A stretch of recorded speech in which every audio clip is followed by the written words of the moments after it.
દારૂડિયો દારૂ શું પીએ, દારૂ જ દારૂડિયાને પી જાય છે. ભાગ 3ની અંદર આપણે દારૂથી થતી ગંભીર આડઅસરો વિશે વાત કરીશું. દારૂના વધારે પડતા સેવનથી તેની સીધી અસર મગજ પર થાય છે. મગજ તેનો કાબુ ગુમાવે છે, જેથી ઓટોમેટિક રીતે શરીર પર પોતાનો કંટ્રોલ ગુમાવી દે છે, જેથી ચાલ લથડાય છે, બોલવાનું ચાલવાનું કોઈ ભાન રહેતું નથી, જીભ તોતડાય છે, વિચારો પર કાબુ રહેતો નથી, ગંદી ગાળો બેફામ રીતે બોલાય છે, ગમે તેની સાથે ઝઘડો કરી નાખે છે અને તે રીતે કુટુંબની શાંતિનો ભંગ કરે છે અને તેની આજુબાજુના રહેતા પરિવારો પણ પરેશાન થાય છે. આ થઈ માનસિક સ્થિતિની વાત. બીજું, પાચન તંત્ર બગડે છે. શરૂઆતમાં પેટમાં બળતરા, ઓછી ભૂખ લાગવી, ગેસ, એસિડિટી, કબજિયાત, વધારે જાડા થઈ જવા, ત્યારબાદ મોંના ચાંદા, અંડાળીમાં, પેટમાં ચાંદા, ઉલટી, ઉબકા અને એ પ્રમાણે થતાં થતાં શરીરનું અગત્યનું અંગ લીવર, કે જેને શરીરની લેબોરેટરી કહેવામાં આવે છે, કે જે શરીરમાં પ્રવેશતા અને પેદા થતા ઝેરી તત્વોને શરીરમાંથી બહાર કાઢવાનું કામ કરે છે, એ લીવર બગડે છે. લીવરનું કામકાજ બગડે છે. લીવરમાંથી એસિટાલ્ડીહાઇડ એસિડ નામનો ઝેરીલો એન્ઝાઇમ પેદા થવા લાગે છે, જે લીવરના કોષોને બગાડે છે. ધીરે ધીરે લીવર પર સોજો આવે છે.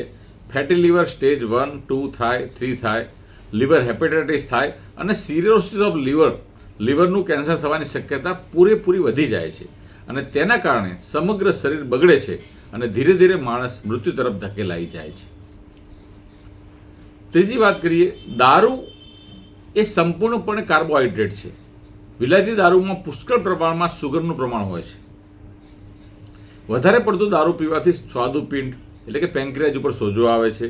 ડાયાબિટીસ થવાની શક્યતા વધી જાય છે.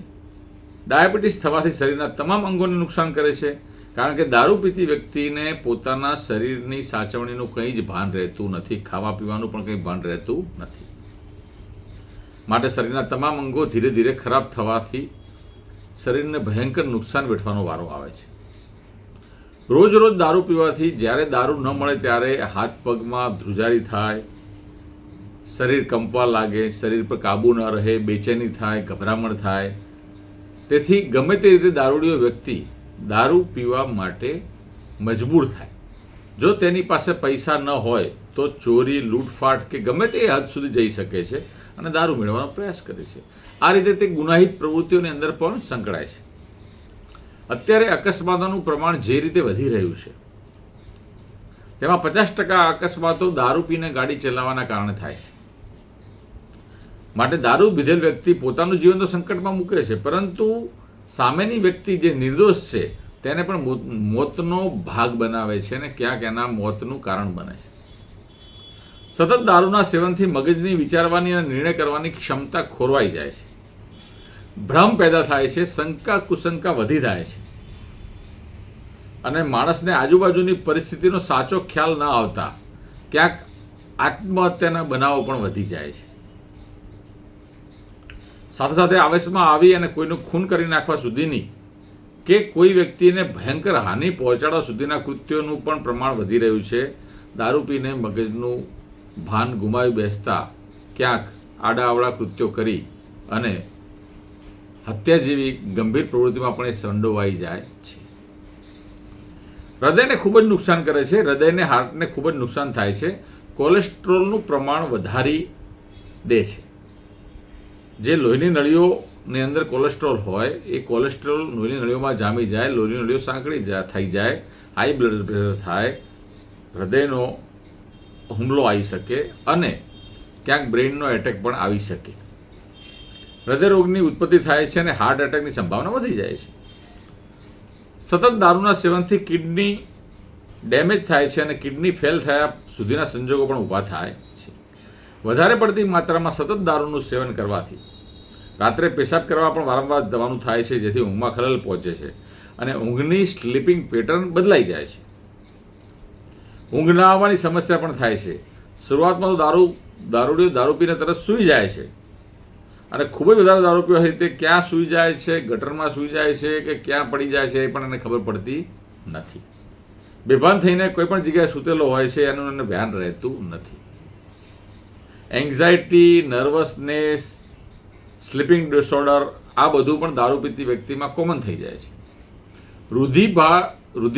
રુધિરાભિસરણ તંત્ર એટલે કે જે આપણું રક્ત પરિભ્રમણ કરતું તંત્ર છે, જે સમગ્ર શરીરમાં રક્ત પહોંચાડવાનું કામ કરે છે, તેને ખૂબ જ નુકસાન થવાથી હૃદય, ફેફસા, લીવર આવા અગત્યના અંગોને અતિશય નુકસાન પહોંચે છે. ફેફસાને નુકસાન પહોંચવાથી ન્યુમોનિયા અને ટીબી થવાની શક્યતા વધી જાય છે. ફેફસાના ભયંકર રોગો થવાની શક્યતા દારૂ પીતી વ્યક્તિને સરળતાથી થઈ જાય છે. સમાજમાં એક પ્રકારની આમ ભ્રમણા ચાલે છે કે દારૂ પીવાથી જાતીય શક્તિમાં વધારો થશે. દારૂનું સેવન કરવાથી ક્યાંક જાતીય સંબંધ બાંધવાની ઈચ્છા વધી જાય છે, પરંતુ વ્યક્તિની જાતીય સંબંધ બાંધવાની ક્ષમતામાં ઘટાડો થાય છે અને તેનું પરફોર્મન્સ બગડે છે અને તે વાંઝિયાપણું અને નપુસંગતા તરફ પણ દોરાય છે. આ એક અભ્યાસ છે. તેના જાતીય જીવન પર અને દાંપત્ય જીવન પર પણ ખૂબ જ અસર થાય છે અને તે સંબંધ બાંધવામાં ક્યાંક નિષ્ફળતા મળતા એના સંબંધો બગડતા માણસ ડિપ્રેશનમાં સરી જાય છે. શરીરના અસ્થિતંત્રો અને સ્થાયી સ્નાયુતંત્રને પણ ખૂબ જ ખરાબ અસર થાય છે, જેથી હાડકાં અને શરીરના સ્નાયુઓ નબળા પડે છે. કેલ્શિયમની ઉણપ થાય છે અને હાડકાં ભાગતા વાર લાગતી નથી. ફ્રેક્ચર થાય તો તેનું હિલિંગ થતાં પણ બહુ જ વાર લાગે છે.